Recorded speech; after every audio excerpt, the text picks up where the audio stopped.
নমস্কার, গ্লোব টিভির কল্পতরুর live phone in অনুষ্ঠানে আপনাদের সবাইকে স্বাগত জানাই। উপস্থিত রয়েছেন কৃষ্ণমূর্তি সনাতন জ্যোতিষ বিশেষজ্ঞ, হস্তরেখাবিদ, বাস্তুবিদ, শাস্ত্রসম্মত জ্যোতিষ, যিনি বিশ্বাস করেন one time remedy, life time বেনিফিটে। All India astropalmist Tantra research সেন্টারের জ্যোতিষ শিক্ষক, যিনি আধুনিক জ্যোতিষের পুঙ্খানুপুঙ্খ বিচার, বিজ্ঞানসম্মত বিচারে বিশ্বাসী জ্যোতিষী সুব্রত চক্রবর্তী। সাহিত্যে এমএ, বিএড, জ্যোতিষবিদ্যা বাচস্পতি, জ্যোতিষবিদ্যা বারিধি গোল্ড মেডেলিস্ট এবং এই বছর অর্থাৎ 2024-এ সুব্রত তাকে আন্তর্জাতিক সংস্থা HBT থেকে জ্যোতিষ মহাগৌরব সম্মানে ভূষিত করা হয়েছে। কারণ এই সম্মান আপনারাই দাদাকে এনে দিয়েছেন দাদার সঠিক প্রতিকারের জন্য। কারণ দাদার প্রতিকার 100% বিজ্ঞানসম্মত, এটা আপনাদেরই কথা।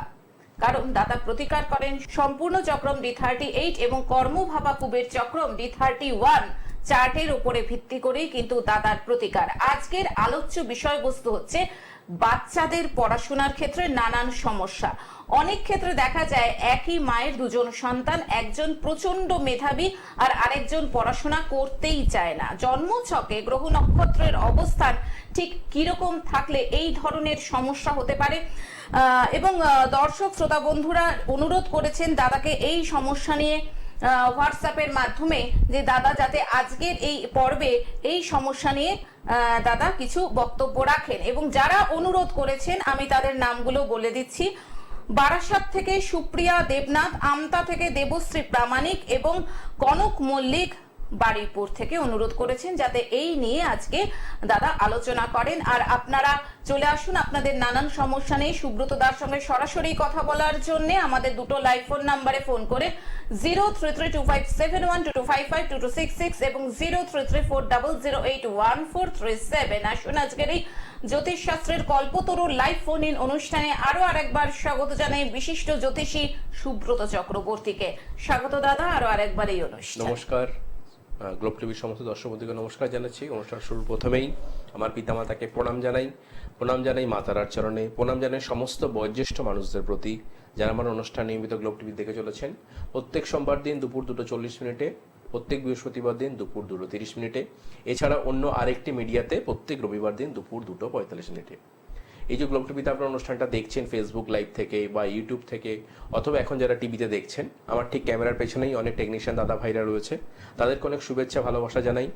গ্লোব টিভি কর্তৃপক্ষকে শুভেচ্ছা ভালোবাসা জানাই এবং আমার সঙ্গে সঞ্চালনায় রয়েছে সুপর্ণাদিকে অনেক শুভেচ্ছা জানাই। দর্শক বন্ধু, আপনারা প্রত্যেকেই জানেন আমার অনুষ্ঠান মানেই নতুন বিষয় এবং নতুন আলোচনা। আজকের যে বিষয়টা আলোচনা করব অবশ্যই দিদি ঘোষণা করেছেন, এবং এই যে আমাকে বারবার অনেকে ফোন করে বলতেন যে দাদা আপনাকে এই যে হোয়াটসঅ্যাপ করছি বা মেল করছি আমাদের নামগুলো বলবেন তো। কালকেও একজন, যখন দিদি আমি রাত্রিবেলা চেম্বার করছিলাম আমার গড়িয়ার চেম্বারে রোববারে, তো সেক্ষেত্রে আমাকে কিন্তু একজন ভদ্রমহিলা ফোন করে বললেন দাদা আপনাকে আমি হোয়াটসঅ্যাপ করেছি, আমার বিষয়টা নিয়ে আলোচনা করবেন তো, এবং আমাদের নামগুলো কিন্তু অবশ্যই টিভিতে একটু বলবেন, আমরা তো লাইন পাই না। আমি বললাম যে অবশ্যই। তো আপনাদের নাম যারা আমাকে হয়তো হোয়াটসঅ্যাপ করছেন বা আমাকে মেল করছেন, আপনাদের নামগুলো কিন্তু আমি অবশ্যই ঘোষণা করছি, এবং আজকে অনুষ্ঠানের শুরুতেই যারা যারা সেই বিষয়গুলো জানতে চাইলেন তাদের নামগুলো দিদি ঘোষণা করেছেন। এবং আপনাদের আমি অনুরোধ করব, যারা হয়তো এরকমভাবে দিদি বহু মানুষ কিন্তু আমাকে হোয়াটসঅ্যাপ করছেন, মেল করছেন, আমি প্রত্যেকের আমি অনুরোধ করব যে আপনাদের যে বিষয়গুলো যেমনভাবে পাঠাচ্ছেন আমাকে পাঠান। আমার কাছে অনেক এরকম মানে বিষয় অনুষ্ঠান করার জন্য পেন্ডিং হয়ে রয়েছে, কারণ মাঝখানে আমি চেম্বারের চাপের জন্য হয়তো অনুষ্ঠান করতে আসতে পারেনি। কিন্তু আমি আপনাদের কথা দিচ্ছি আপনারা যে বিষয়গুলো জানতে চেয়েছেন প্রত্যেকের, এবং একজনকেও বাদ দেব না, যারা আজকে গ্লোব টিভির মাধ্যমে দেখেছেন আমার কাছে কিন্তু এখনো অনেকে হোয়াটসঅ্যাপ করে রেখে দিয়েছেন তাদের এই বিষয় নিয়ে আলোচনা করুন। আপনাদের প্রত্যেকটা বিষয়কে কিন্তু আমি দেখছি, এবং সেই বিষয়গুলোকে যখন একত্রীকরণ হচ্ছে, অনেকে 2-3 জন করে যখন বলছেন, আমি একসাথে একটা এপিসোড তৈরি করার চেষ্টা করছি। তো আজকেও সেই এপিসোডটা তৈরি করলাম। আজকে এই যে 3 জন মায়েরা ফোন করেছিলেন বা হোয়াটসঅ্যাপ করেছিলেন, তো তাদের বক্তব্য হচ্ছে এদের প্রত্যেকেরই 2টি করে সন্তান রয়েছে। তাদের বক্তব্য দাদা যে আমার সন্তান, যিনি প্রথম সন্তান বা দেখা গেল যে আমার দ্বিতীয় সন্তান, সে প্রথম সন্তান বা দ্বিতীয় সন্তানের মধ্যে কেউ হয়তো খুব ভালো পড়াশোনায়, কিন্তু আমার যে দ্বিতীয় সন্তান বা প্রথম সন্তান যিনি হয়েছেন সে কিন্তু সঠিকভাবে পড়াশোনা করছে না। তাহলে আমার এই দুটি সন্তান একই বুদ্ধিমত্তা বা আমাদের একই পরিবারের ছেলে হয়ে একজন খুব ভালো পড়াশোনা করলো আর একজন একেবারে উচ্ছৃঙ্খলের জায়গায় চলে গেছে বা ঠিকমতো পড়াশোনা করছে না, এই জিনিসটা কেন হয়? জন্মছকে কোন অশুভ জায়গা থাকলে এই জিনিসগুলো তৈরি হতে পারে? আপনারা প্রত্যেকেই আপনাদের সন্তানের ডেট অফ বার্থগুলো দিয়েছিলেন, আমি সেগুলোকে অ্যানালাইজ করি। কারণ দেখুন, একটা বিষয় আপনারা যখন পাঠান, আপনি কিন্তু সবসময় প্রত্যেককে বলি, আপনারা শুধু বিষয়টাকে যারা জানতে চাইছেন সেই বিষয় তো বলবো, কিন্তু আপনারা চাইছেন যে আপনার যে পার্টিকুলার সমস্যাগুলো রয়েছে সেগুলো যখন আপনারা আমাকে মেল করছেন বা হোয়াটসঅ্যাপ করছেন, আপনাদের যার সমস্যা হচ্ছে তার ডেট অফ বার্থটা, টাইম, প্লেস অফ বার্থটা প্রপার আমাকে একটু জানাবেন। তাহলে সেটাকে নিয়ে আমি একটুখানি চর্চা করে বা গবেষণা করে সেই বিষয়গুলোকে আপনাদের সামনে উপস্থাপন করব। প্রথমত দেখবেন, আমি একটা জিনিস খেয়াল করছি যে আমাদের সম্পূর্ণ চক্রমটা, আমি প্রথমে আলোচনায় আসি, আমি এর আগে এপিসোডেও বলেছিলাম শিক্ষা নিয়ে যে চতুর্থপতি বা পঞ্চমপতির কিন্তু একটা অত্যন্ত গুরুত্বপূর্ণ ভূমিকা রাখে যে কোনো শিক্ষার্থীদের ক্ষেত্রে। আমি যারা অনুষ্ঠান দেখে তারা এতদিন বুঝে গেছেন যে চতুর্থপতি হচ্ছে আমাদের প্রাথমিক শিক্ষার জায়গা, পঞ্চমপতি আমাদের হচ্ছে হায়ার এডুকেশন, সেই সঙ্গে হচ্ছে দশম ভাব, নবম ভাব এবং একাদশ ভাবের একটা সংযোগ রয়েছে পঞ্চমপতির সঙ্গে। এবার ব্যাপারটা হচ্ছে যাদের ক্ষেত্রে প্রাথমিক জায়গায় খুব ডিস্টার্ব হচ্ছে, যারা দেখছেন ছোট থেকেই খুব চঞ্চলতা, তার মানে তাদের ফোর্থ হাউসের কোনো একটা প্রবলেম কিন্তু নির্দেশ দেখাচ্ছে। আমি যদি দেখা যায় যে সম্পূর্ণ চক্রম অনেক ক্ষেত্রে দেখা গেল চতুর্থপতি খুব শুভ কিন্তু পঞ্চমপতি অশুভ অবস্থাতে রয়েছে, অনেক স্টুডেন্টদের ক্ষেত্রে এই সম্ভাবনাটা দেখতে পাওয়া যায়। প্রাথমিক শিক্ষা যাদের খুব ভালো হয়েছে, অর্থাৎ মাধ্যমিক পর্যন্ত আপনার সন্তান আপনার কথা শুনেছে, খুব ভালো রেজাল্ট করেছে, কিন্তু যত হায়ার এডুকেশনের দিকে গেছে তার কিন্তু শিক্ষার মান অনেক কমে গেছে। অর্থাৎ পঞ্চমপতি কিছুভাবে তার যদি অশুভ অবস্থাতে থাকে, ড্যামেজ হয়ে থাকে, বা সেখানে কিছুভাবে অষ্টমপতি, ষষ্ঠপতি বা দ্বাদশপতি সংযোগ চলে আসে, পঞ্চমপতি দুস্থানগত হয়ে থাকে, তাহলে আপনার সন্তানকে কিন্তু ধরে নিতে হবে যে আপনার সন্তান উচ্চশিক্ষায় কিন্তু বাধাপ্রাপ্ত হবে। এই যে বলছেন যে আপনার সন্তানরা প্রচন্ড পরিমাণে চঞ্চল, তাহলে সেক্ষেত্রে আমি তিনজনেরই চার্টকে অ্যানালাইজ করে দেখলাম। আমাদের দেখবেন সপ্ত শূন্য চক্র বলে একটা চক্র হয়, সপ্ত শূন্য চক্র, ষড়বল চক্র। এই সপ্ত শূন্য চক্র এবং ষড়বল চক্রের সঙ্গে দুটো জায়গাকে আমি আমি আমি তিনজনের একটা জিনিস খেয়াল করলাম যে পঞ্চমপতি কিন্তু যথেষ্ট ভালো, অর্থাৎ এদের হায়ার এডুকেশন খুব ভালো হবে, কিন্তু যেহেতু প্রাথমিক শিক্ষার ক্ষেত্রে সমস্যা দেখা দিচ্ছে, তাহলে সেক্ষেত্রে আমাকে কিন্তু দুটি চার্ট, অর্থাৎ সপ্ত শূন্য চক্র এবং ষড়বল চক্রের কিছু কিছু জায়গা আজকে আলোচনা অবশ্যই করব। যারা সপ্ত শূন্য চক্র করিয়েছেন বা করাননি, যাদের দেখবেন অনেক সন্তানের শিক্ষা নিয়ে সমস্যা হচ্ছে, অনেক মারা আমাদের কাছে এসে বলেন যে দাদা আমাদের এই সন্তানের পড়াশোনা সঠিকভাবে হচ্ছে না, আমি পড়াশোনার জন্য ওকে অনেক রকম চেষ্টা করছি কিন্তু কিছুতেই আমি তাকে বাগিয়ে আনতে পারছি না। আমরা সাধারণত কি করি, ন্যাটাল চার্ট দেখি, কিন্তু আমরা ন্যাটাল চার্টের পাশাপাশি সম্পূর্ণ চক্রমটাকে কিন্তু কেউ কখনো করাই না, বা সম্পূর্ণ চক্রমের পাশাপাশি সপ্ত শূন্য চক্র বা ষড়বল চক্র, যেটাকে D24, একটা হচ্ছে সপ্ত শূন্য চক্র এবং ষড়বল চক্রকে বলা হচ্ছে D25, অর্থাৎ 24 নম্বর এবং 25 নম্বর চার্ট যেটা রয়েছে সেটাকে আমরা কিন্তু ভালো করে একটু বিচার বিশ্লেষণ করব। আমি আমার এপিসোডে আমি বলেছিলাম যে 1 থেকে 50টা কিন্তু চার্ট রয়েছে, কিন্তু পার্টিকুলার আপনার সন্তান কি সমস্যায় ভুগছে সেই সমস্যা অনুযায়ী কিন্তু আমাদের সেই চার্টগুলোকে অ্যানালাইজ করা দরকার। যদি কারো D24 অর্থাৎ সপ্ত শূন্য চক্রে কিছুভাবে পঞ্চমপতির সঙ্গে বা চতুর্থপতির সংযোগ লগ্নপতি কেন্দ্রীভূত হয়ে সেখানে একাদশপতি কিছুভাবে যদি নিচস্থ হয়ে থাকে, তাহলে জানবেন সেই সন্তান প্রচন্ড পরিমাণে চঞ্চল হবে এবং তাদের একটা জিনিস খুব কমন হয়, ছোটবেলায় প্রচন্ড পরিমাণে কিন্তু আঘাত খেতে পারে, অর্থাৎ পায়ে আঘাত খেতে পারে, মাথা আঘাত খেতে পারে। অনেকে প্রশ্ন রাখেন যে আমার সন্তান এত পরিমাণে চোট খাচ্ছেন, তার কম্বিনেশনটা কি? কম্বিনেশনটা হচ্ছে ওইটাই যেখানে একাদশপতি কিছুভাবে সপ্তশূন্য চক্রে নিচস্থ হয়ে থাকবে। সপ্তশূন্য চক্রে আরেকটা কম্বিনেশন যেটা আমি ঘোষণা করছি খুব ইম্পর্টেন্ট, সেটা হচ্ছে যদি সপ্তশূন্য চক্রে দ্বিতীয় পতির সঙ্গে পঞ্চম পতির সংযোগ হয় এবং সেখানে যদি কিছুভাবে শুক্র সংযুক্তিকরণ হয়ে থাকে এবং শুক্রের সাথে যদি রবি দৃষ্ট প্রদান করে, অর্থাৎ রবি কিছুভাবে শুক্রকে দৃষ্টি দিচ্ছে অথবা শুক্র রবিকে দৃষ্টি প্রদান করছে, তাহলে সেক্ষেত্রে কিন্তু এই সমস্যা আছে সন্তানদের মধ্যে প্রচন্ড পরিমাণে চঞ্চলতা। তাহলে এই যখন চঞ্চলতা প্রচুর পরিমাণে আছে, তার কি শিক্ষা জীবন জীবন ভালো হয় না? নিশ্চয়ই ভালো হবে, কেন হবে না?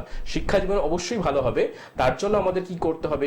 এই যে দৃষ্টবল হয়েছে শুক্র বা রবির দ্বারা, বা সেখানে যদি শুক্র কিছুভাবে চতুর্থ পতির সঙ্গে পঞ্চম পতির সঙ্গে সংযুক্তকরণ হয়ে রবি বা শুক্রের মধ্যে দৃষ্টবল হয়ে থাকে বা দৃষ্টযোগ হয়ে থাকে বা দৃষ্টি প্রদান করে থাকে, তাহলে সেই রবি শুক্রের পজিশন আপনার ন্যাটাল চার্টে কিভাবে রয়েছে সেটাকে দেখা, অর্থাৎ সেখানে রবি কত ডিগ্রির মধ্যে রয়েছে, তাহলে সেই অনুযায়ী ন্যাটাল চার্টে রবির প্রতিকার। আর যদি ন্যাটাল চার্টে রবি খুব ভালো হয়ে থাকে, তাহলে সপ্ত শূন্য চক্রে রবি বা শুক্রের মধ্যে কোন গ্রহ বলবান অবস্থায় রয়েছে সেই গ্রহকে সাপোর্ট করা। আশা করি বুঝতে পেরেছেন। তাহলে যাদের ক্ষেত্রে সন্তানদের শিক্ষা নিয়ে প্রবলেম হচ্ছে, আপনি অবশ্যই আপনার জ্যোতিষীর কাছে বা পছন্দের জ্যোতিষীর কাছে গিয়ে সরবল চক্র এবং সপ্ত শূন্য চক্র, প্রথম হচ্ছে সপ্ত শূন্য চক্র D24 24 নম্বর চার্টকে ভালো করে বিচার বিশ্লেষণ করেন। আমি আলোচনায় আসবো। ফোনে কোনো বন্ধু এসেছেন। একদমই তাই। নমস্কার, স্বাগত জানাই আপনাকে কল্পতরুর লাইভ ফোন ইন অনুষ্ঠানে। ফোনে কে রয়েছেন বলুন? হ্যাঁ, নমস্কার, দুজনকেই নমস্কার জানালাম। নমস্কার, বলুন। মেয়ের নাম Malancha Ghosh, date of birth 15th May 2002, 6:43 AM। আর জন্মস্থান? সময়টা আর একবার। 6:43 AM। 43 সকালবেলা AM। হ্যাঁ, 15ই মে 2002, হ্যাঁ। সকাল 6:43। জন্মস্থান বলুন।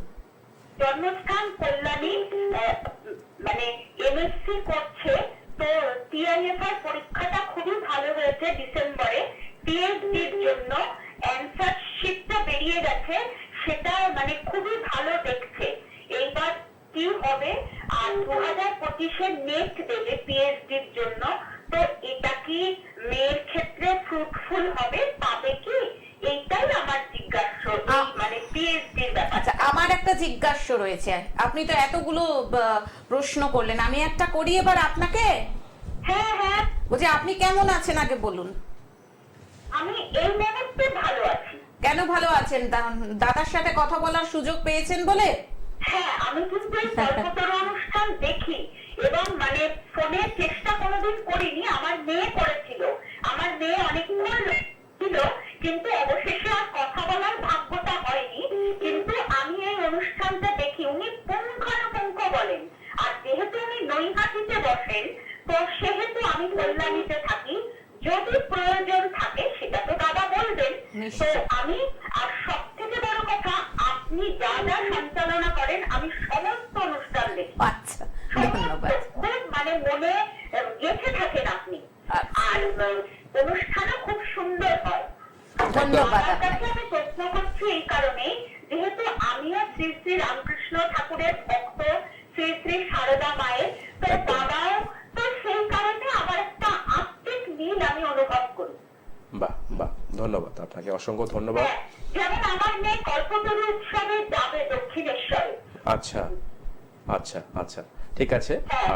আমি এবার একটু আলোচনায় আসি। আপনাকে অসংখ্য ধন্যবাদ, এত সুন্দর আপনি একটা ফিডব্যাক দিলেন আমাদের অনুষ্ঠান, এবং দিদিও যে খুব সুন্দর অনুষ্ঠান করেন সেই বিষয়ে গ্লোব টিভিতে। আপনাকে অসংখ্য ধন্যবাদ। এবং দিদি, একটা জিনিস খেয়াল করার মতো, উনি আমার অনুষ্ঠান খেয়াল করেন বা দেখেন, এবং সেই সাথে আমার চেম্বারগুলো কোথায় রয়েছেন দিদি বলেও দিলেন। যাই হোক, অসংখ্য ধন্যবাদ আপনাকে। দেখুন, এই যে আপনাদের ভালোবাসা, দেখুন অনেক মানুষ না আমার কাছে আসতে পারেন না, আমি সেটা বুঝি, কিন্তু আমাকে এই যে মানুষ ফলো করেন বা দেখেন, বা এই যে বলেন অনুষ্ঠানগুলোকে পুঙ্খানুপুঙ্খভাবে বিচার করি, দেখুন এই বিচারটা, এই যে বিচারটা করি, সেটা মানুষের মধ্যে যে ছড়িয়ে দেওয়া বার্তাটা, যে জ্যোতিষ মানে বুঝরো কি নয়, জ্যোতিষের মধ্যে বিজ্ঞান রয়েছে। আমরা তো বিজ্ঞানের আলোকে সব আলোকিত। জ্যোতিষ মানে যে মানুষের মধ্যে একটা ভুল ধারণা, বা এখন যে জিনিসগুলো চলছে সেই জিনিসগুলোকে আমি বের করার চেষ্টা করছি, যে জ্যোতিষের মধ্যে অনেক শিক্ষা রয়েছে, অনেক কিছু আলোচনার বিষয় রয়েছে। আমরা সেই বিষয়গুলোকে অ্যাভয়েড করে যাচ্ছি। আমরা সেই বিষয়গুলোকে অ্যাভয়েড করার জন্যই কিন্তু আজকে এই তন্ত্র মন্ত্রকে আমরা একটা ভুল পথে নিয়ে যাচ্ছি, জ্যোতিষশাস্ত্রকে ভুল পথে নিয়ে যাচ্ছি, মানুষের মধ্যে ভুল বার্তা পৌঁছে যাচ্ছে। এই সঠিক বার্তাটা তুলে ধরা গ্লোব টিভির মাধ্যমে, অন্যান্য মিডিয়ার মাধ্যমে, এবং জ্যোতিষের এই যে মানে কি বলবো, যে 50টা চার্ট আমরা ভুলে গেছি আজকে এই যে সপ্ত শূন্য চক্র D24, আমাদের সরবল চক্র D25, এইগুলোকে আমরা আলোচনা করি না। সম্পূর্ণ চক্রম, কর্ণভা কুবের চক্র, এগুলোকে আমরা কেউ আলোচনা করি না। নবাংশ চক্র, এইগুলোকে আমরা কেউ করি না। একদম, ধন্যবাদ আপনাকে, দেখুন, যেহেতু সময়টাও খুব কম থাকে আপনাদের সঙ্গে এই যে কথা বলি, আমি একটু শর্ট ফর্মে বলে দিই আপনার মেয়ের সম্বন্ধে। ওর জন্মবারটা বুধবার ছিল, লগ্ন হচ্ছে বৃষ লগ্ন, রাশি হচ্ছে মিথুন রাশি, ও নক্ষত্র হচ্ছে মৃগশিরা নক্ষত্র, অর্থাৎ মঙ্গলের নক্ষত্র জন্ম হয়েছিল, তৃতীয়া শুক্লপক্ষ তিথি, সূর্য সিদ্ধান্ত যোগ, সুকর্মণ যোগ। আমি পরে আসছি এই যে সুকর্মণ যোগটা কি সেটা নিয়ে আমি আলোচনা করব। গণ হচ্ছে দেবগণ। প্রথমেই বলি আপনার মেয়ের যা জন্ম চার্ট এবং সুকর্মণ যোগ, দেখবেন আমাদের অবঘাটা চক্রে সুকর্মণ যোগের অধিপতি গ্রহ হচ্ছেন কে? বুধ, এবং তার প্রত্যাধিপতি গ্রহ হচ্ছেন বৃহস্পতি। তাহলে অধিপতি গ্রহ বুধ, প্রত্যাধিপতি হচ্ছেন বৃহস্পতি। তাহলে দুজনেই নৈসর্গিক শুভ গ্রহ। তার মানে কি, অবঘাটা চক্র অনুযায়ী এই মেয়ের রাশি লগ্ন বা সুকর্মণ যোগ, এই সুকর্মণ যোগটা দেখেও কিন্তু আমরা অনেক কিছু বুঝতে পারি যে এই মেয়ের মধ্যে কিন্তু অনেক সুপ্ত প্রতিভা রয়েছে। কারণ বুধ বৃহস্পতি, বুধ হচ্ছে বাক শক্তি, বুধ হচ্ছে জ্ঞানের কারকতা গ্রহ, এবং বৃহস্পতি হচ্ছে গুরুস্থানীয় বা যিনি শিক্ষা দান করেন বা শিক্ষা গ্রহণ করেন। তাহলে এই যে বুধ বৃহস্পতির সংমিশ্রণ সুকর্মণ যোগ, তার মানে আপনার মেয়ের মধ্যে কিন্তু আলাদা একটা ট্যালেন্ট, উচ্চ শিক্ষায় সফলতা এবং অনেক ধরনের সুপ্ত প্রতিভা আপনার মেয়ের মধ্যে কিন্তু রয়েছে, এবং এই একটা ভালো জায়গায় পৌঁছাবে। দ্বিতীয় যে বিষয়টা, শুক্র যেহেতু সক্ষেত্রগত, শুক্র মঙ্গলের নক্ষত্র অবস্থান করছে, তার মানে এই মেয়ের মধ্যে কিন্তু মানে জানার আগ্রহ প্রচুর, অর্থাৎ সহজে সবকিছু জিনিস কিন্তু ছেড়ে দেবে না।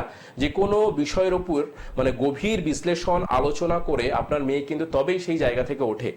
এই আপনার যে প্রশ্নগুলো ছিল আমি বলে দিচ্ছি। 2025-এ যে পিএইচডির ব্যাপারগুলো রয়েছে, লগ্নে রবি বুধ শুক্র রয়েছে, মঙ্গল শনি রাহু রয়েছে। প্রথমত ট্র্যাডিশনাল জ্যোতিষীরা বলবে মাঙ্গলিক যোগ বা শনি রাহুর কম্বিনেশন, স্থাপিত যোগ, ছন্ন ছাড়া যোগ, যে যেটা বলে।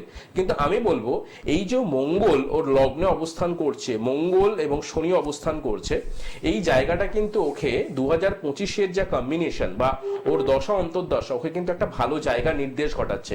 অর্থাৎ পিএইচডিটা ও কমপ্লিট করতে পারবে, এবং 2025-এর শেষের দিকে অর্থাৎ নভেম্বর বা অক্টোবর ওই সময় থেকে কিন্তু ও কিন্তু ভালো কোনো সার্ভিসের সঙ্গেও কিন্তু একটা যুক্ত হতে পারে, বা গভর্নমেন্ট সার্ভিস কোনো কিছু সঙ্গে কিন্তু একটা সংযুক্তিকরণ হওয়ার চান্সেস রয়েছে 2025-এর অক্টোবর নভেম্বর শেষের দিক থেকে।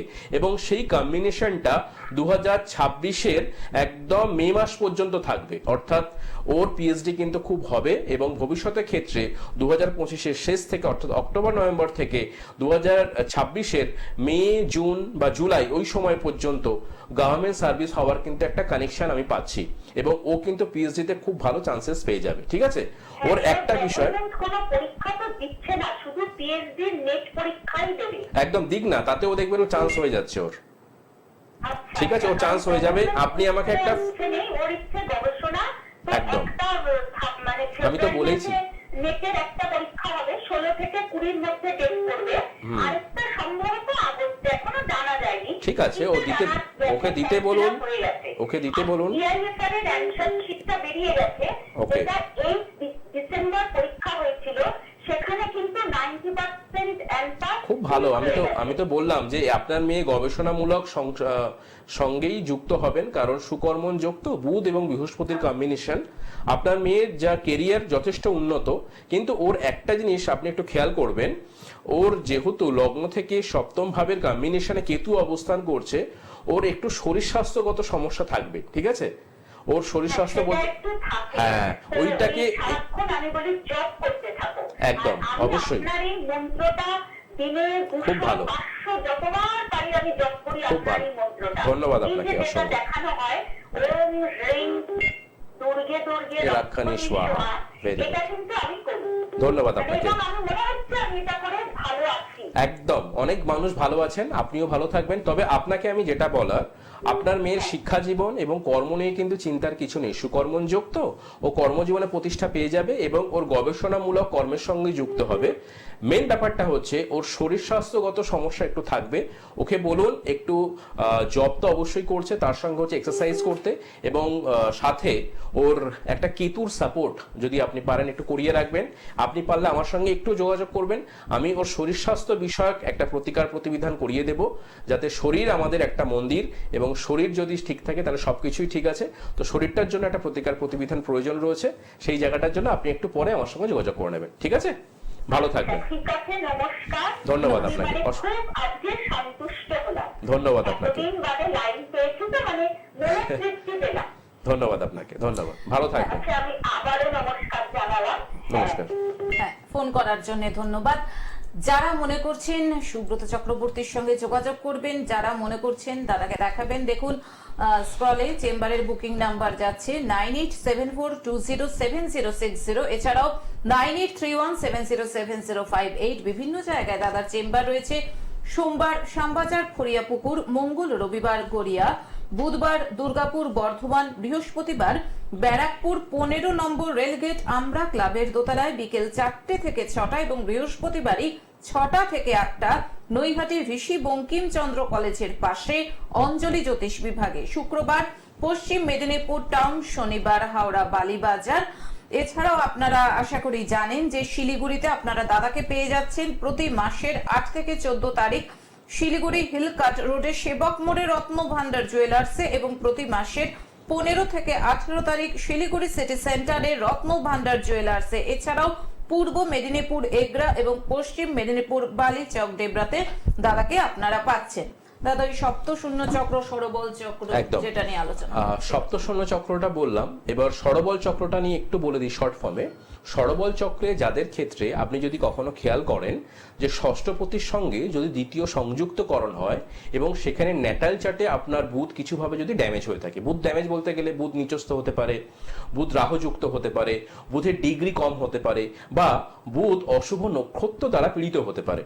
যদি সরবল চক্রে বিশেষ করে আপনার দেখতে পাওয়া যায় যে ষষ্ঠপতির সঙ্গে দ্বিতীয় সংযোগ ঘটলো, কারণ দ্বিতীয় হচ্ছে যোগাযোগ, ষষ্ঠপতি হচ্ছে আমাদের রিপু ভাব বলা হয় বা শত্রু ভাব বলা হয়ে থাকে। তাহলে ষষ্ঠপতির সঙ্গে দ্বিতীয় সংযোগ করছে, সেখানে যদি বুধ কিছুভাবে নিচস্থ হয়ে থাকে ন্যাটাল চার্টে বা সরবল চক্রে, তাহলে দেখে নিতে হবে যে আপনার সরবল চার্টে বুধের পজিশন কি। যদি ষষ্ঠপতির সঙ্গে দ্বিতীয় সংযোগ হয়ে থাকে তাহলে কিন্তু অনেক ছোট ছেলে মেয়েদের ক্ষেত্রে এই জিনিসটা দেখতে পাওয়া যায়, তারা পড়াশোনায় মনোসংযোগ করতে পারে না। উচ্চশিক্ষার ক্ষেত্রে এই প্রবলেমটা হয়, তাহলে সেখানে কিছুভাবে সরবল চার্টে ষষ্ঠপতির সঙ্গে দ্বিতীয় পতি কম্বিনেশন হয়ে নয় চতুর্থ নয় পঞ্চম যদি ড্যামেজ করে, সেখানে যদি বুধ ড্যামেজ হয়ে থাকে, তাহলে বুঝবেন যে আপনার সন্তানের পড়াশোনায় যে প্রবলেমটা হচ্ছে সেটা হচ্ছে সরবল অনুযায়ী হচ্ছে। তাহলে সরবল অনুযায়ী মানে কি? ষষ্ঠ ভাবের প্রতিকার এবং বুধের প্রতিকার। এবার অনেকেই বলেন, যখন এটা খুব কমন ব্যাপার হয়ে গেছে, যখন পড়াশোনা সঠিক হচ্ছে না, তন্ত্র মতে নীল সরস্বতী যন্ত্র, নাহলে বুঝের জন্য কিন্তু পান না, কিন্তু এটা একটা ভুল ধারণা। তাহলে সরবল চক্রে আমরা ষষ্ঠপতিকে গার্ড করতে পারি, ষষ্ঠপতির প্রতিকার প্রতিবিধান করতে পারি, বা সেখানে বুধের স্টার লর্ড বা সাব লর্ড কে রয়েছে সেটাকে নির্বাচন করে বুধ কার স্টারে রয়েছে বা সাব লর্ডে রয়েছে তার প্রতিকার প্রতিবিধান করতে পারি। অর্থাৎ এখানে কেপি বা কৃষ্ণমূর্তি পদ্ধতি অ্যাপ্লাই করতে হবে।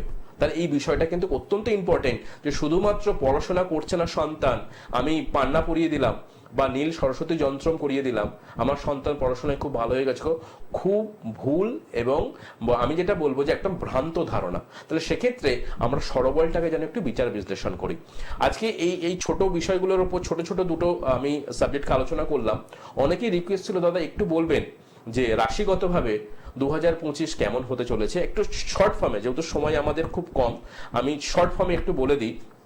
যাদের বিশেষ করে এই 12টা রাশির মধ্যে 7টা রাশির কিন্তু সময় অত্যন্ত ভালো হতে চলেছে 2025। অর্থাৎ এই 7টা রাশি আপনারা আর্থিক দিক থেকে বলুন, কর্মজীবনে বলুন, অনেক জায়গা থেকে কিন্তু ভালো ডেভেলপমেন্ট পেতে পারেন। সেই কি রাশিগুলো হচ্ছে কি?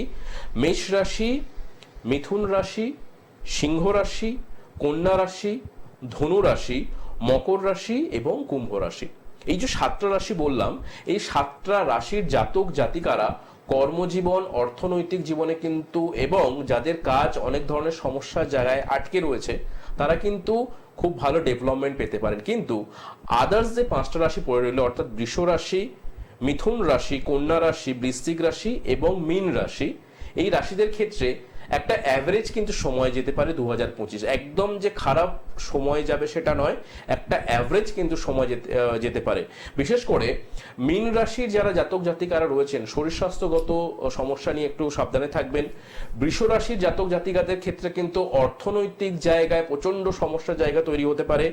কন্যা রাশির জাতক জাতিকাদের ক্ষেত্রে বিশেষ করে কর্ম নিয়ে পরিবর্তন যোগ আসতে পারে বা কর্ম নিয়ে সমস্যা আসতে পারে। এবং কুম্ভ রাশির জাতক জাতিকাদের ক্ষেত্রে শরীর স্বাস্থ্যগত এবং যদি আপনার জমি সংক্রান্ত কোনো কিছু বিষয় থাকে তাহলে কিন্তু এই বছরটা না করাই ভালো। কিন্তু বাকি যে 7 রাশি বললাম, মেষ, মিথুন, সিংহ, কন্যা, ধনু, মকর এবং কুম্ভ, তারা কিন্তু একটা ভালো সফলতা পেতে পারেন এই 2025-এ। আপনার যদি মনে হয় যে আপনার অনেক কাজ আটকে রয়েছে, আপনি 2025-এ এই কাজগুলো কিন্তু করে নিতে পারেন। অসংখ্য ধন্যবাদ সুব্রত দা, আপনাকে ধন্যবাদ জানাই সকল দর্শক শ্রোতা বন্ধুকে। আজকে হাতে আর একদমই সময় নেই দিদি, যাওয়ার আগে জাস্ট একটা কথা বলবো, 2025 একটা ছোট্ট টোটকা আমি নেক্সট এপিসোডে কিন্তু দেবো, তাই নেক্সট এপিসোড আপনারা কিন্তু মিস করবেন না। 2025-এ যেই ছোট্ট টোটকা যদি করতে পারেন আপনারা সারা বছর কিন্তু খুব ভালো থাকবেন। আজকের মতন অনুষ্ঠান থেকে বিদায় নিচ্ছি, নমস্কার। নমস্কার।